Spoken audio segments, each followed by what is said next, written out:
रावलपिंडी, इस्लामाबाद, लाहौर समेत पंजाब के मुख्तलिफ शहरों में तेज बारिश, गर्मी का जोर टूट गया। फैसलाबाद, सियालकोट और गुजरात में भी बादल जमकर बरसे। मंडी बाउदीन में कई मकामात ज़ेरे आब, लोगों को मुश्किलात का सामना। महकमा मौसमियात ने मंगल तक बारिश का सिलसिला जारी रहने की पेशगोई की है।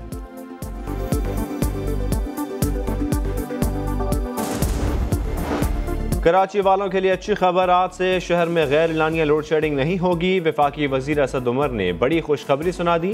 गवर्नर हाउस में बड़ी बैठक के बाद मीडिया से गुफ्तगू, कहते हैं फर्नेस ऑयल और गैस की फराहमी बढ़ा दी। कराची को तरफ से ज्यादा बिजली मिलेगी, मसला हल ना हुआ तो कानून हरकत में आएगा। जरूरत पड़ी तो के इलेक्ट्रिक को टेक ओवर भी कर लेंगे। समा के सवाल पर वफाकी वजीर का जवाब।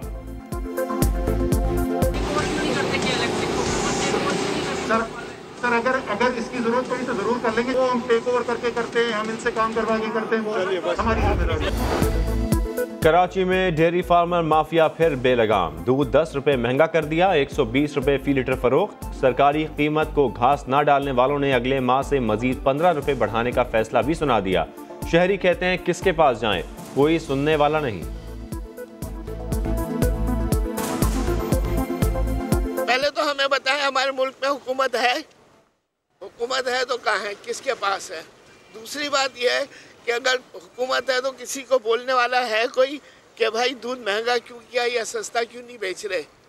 दूध वालों ने अपनी मनमानी रखी हुई है। हर आदमी का अपने मनमाने रेट है, जिसका दिल कर रहा है उस रेट पे दूध बेची जाए। जून में किल्लत के दौरान पेट्रोल की फरोख्त ज्यादा क्यों हुई? शहबाज शरीफ ने पेट्रोल बहरान की तहकीकात में ताखीर पर सवालात उठा दिए।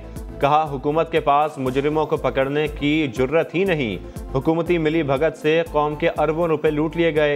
माफियाज को लूट मार का लाइसेंस दे दिया गया है।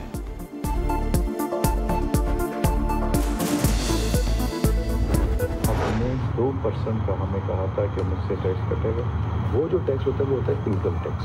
लेकिन कोई मसला नहीं है सर, मैं बोलता हूँ आप देख लीजिएगा, नहीं कटी तो मैं आपको दे दूँगा।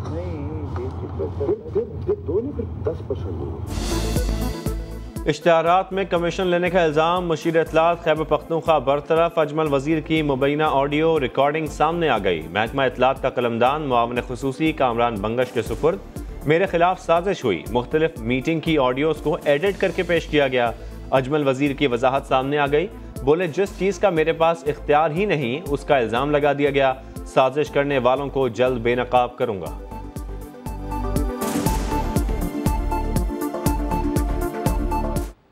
एक ऑडियो को एडिट करके और इस तरीके से पेश किया गया है जिसका टोटली बात कुछ और हो रही है। उधर से कहीं से एक क्लिप उठाया है, कहीं और जगह में मैं बैठा हूँ, मेरे साथ डिस्कशन हो रही है। एक ही रोज में दो बड़ी हुकूमती शख्सियात नैब के रडार पर आ गईं। वजीर मजहबी अमूर नूरुल हक कादरी के खिलाफ तहकीकात का दायरा वसी। हज इश्तिहारी मुहिम में मुबैना बेज़ाब्तगियों की मुकम्मल छानबीन होगी। वफाकी वजीर के असासों की भी मालूमात हासिल की जाएंगी। ऑपोजिशन पर गरजने बरसने वाले हलीम आदिल शेख भी मुश्किल में। 253 एकड़ सरकारी अराजी पर कब्जे का इल्ज़ाम। PTI रहनुमा के खिलाफ तहकीकात शुरू। हलीम आदिल शेख ने तमाम इल्ज़ामात मुस्तरद कर दिए। इस वक्त मुल्तान में जितनी करप्शन हो रही है, खुदा की कसम खा के कहता हूँ पाकिस्तान की तारीख में आज तक नहीं हुई। जिम्मेदार अगर कोई है तो वो शाह महमूद कुरैशी है। इल्ज़ाम क्यों लगाया? MNA अहमद हुसैन को शाह महमूद पर इल्ज़ामात लगाना महंगा पड़ गया। PTI ने अपने रुकने असेंबली को शो कॉज नोटिस जारी कर दिया। अहमद हुसैन ने 8 जुलाई को समा को इंटरव्यू में शाह महमूद और दीगर वज़रा को तनकीद का निशाना बनाया था। 2013 के इंतखाबात से कबल तहरीक इंसाफ की जारी थी उज़ैर बलोच शमूलियत इख्तियार करे। हमारे राब्ते थे और आज भी हमारे राब्ते हैं। तहरीक इंसाफ के 3 लोगों के मेरे पास फोन है, मैंने अटेंड नहीं किया। जुल्फ़िकार मिर्जा साहब, आपने इंतहाई ज्यादती की हमारे साथ, आपने 3 लाख लाइसेंस दिए। आपको 2 करोड़ 50 लाख लाइसेंस देने चाहिए थे कराची के लोगों को। नबील गबूल की तो बात न करें, सारे फसाद की जो जड़ है मुत्तहिदा के बाद नबील गबूल है।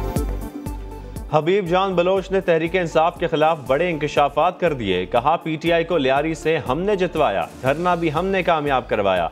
PTI के 3 वफाकी वजीर अब भी राबते की कोशिश कर रहे हैं। पीपल्स अमन कमेटी के हबीब जान बलोच ने समा के प्रोग्राम सवाल में तहलका खेज दावे कर दिए। कहा, नबील गबोल पीपल्स पार्टी और लियारी में फिसाद की जड़ है। उज़ैर बलोच पर जासूसी के इल्जामात मज़हका खेज करार दिए। वो यहाँ से लंदन भागे हुए, ये अजीब मजाक। तो फिर आपको अंदाजा होना चाहिए कितनी बात में सदाकत है। वो कह रहे हैं हमारी तस्वीर मौजूद है, वो उनसे कहें दिखा दें किसके लिए रखी हुई है। हबीब जान अगर इतना ही ताकतवर था तो लंदन फरार क्यों हुआ? वफाकी वजीर फैसल वावडा ने हबीब जान के इल्जामात मुस्तरद कर दिए। कहा, शकूर शाद ने अपनी मेहनत और अवाम की ताकत से इलेक्शन जीता।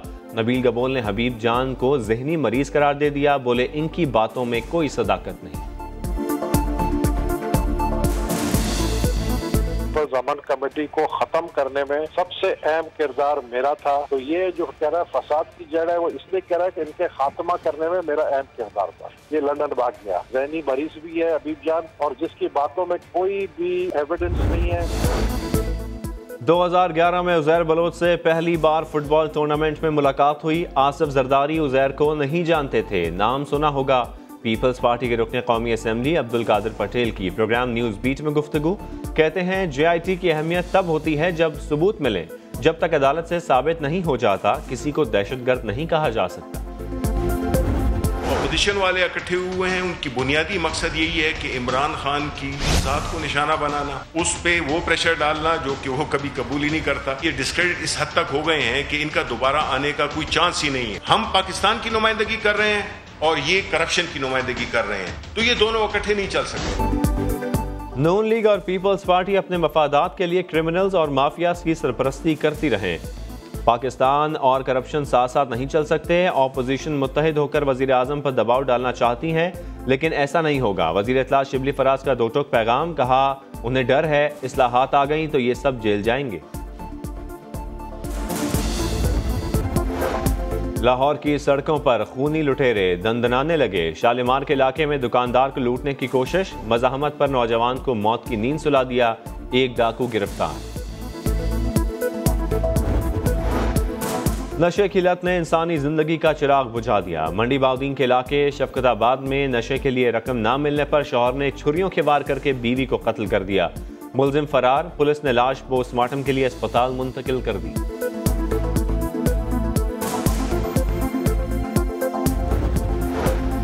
कराची में लॉकडाउन खत्म होते ही जराइम की वारदातों में इजाफा। शादमान टाउन में लुटेरों ने ATM से रकम निकलवाने वाले शहरी को लूट लिया।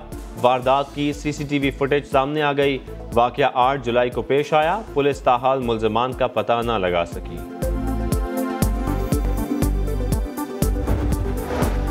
गुजरांवाला में डकैती की अनोखी वारदात। किराएदार ने बुरका पहनकर मालिक मकान को लूट लिया। मुलजिम ने मालिक मकान से 39,000 रुपए लूट लिए। पुलिस तफ्तीश के बाद किराएदार उस्मान को गिरफ्तार कर लिया। गुजरात में जिना रोड पर मेडिकल स्टोर में 3 डाकू असलहे के जोर पर 2.5 लाख रुपए ले गए।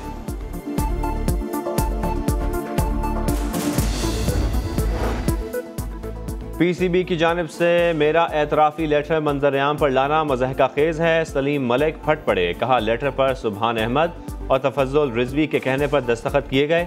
एतराफ़ी ख़त ICC की आंखों में धूल झोंकने के लिए लिखा गया, जिसे अब मेरे खिलाफ इस्तेमाल किया जा रहा है। 2014 के एतराफ़ी ख़त में सलीम मलिक ने अपने जुर्म का एतराफ़ किया था, माफ़ी भी मांगी थी।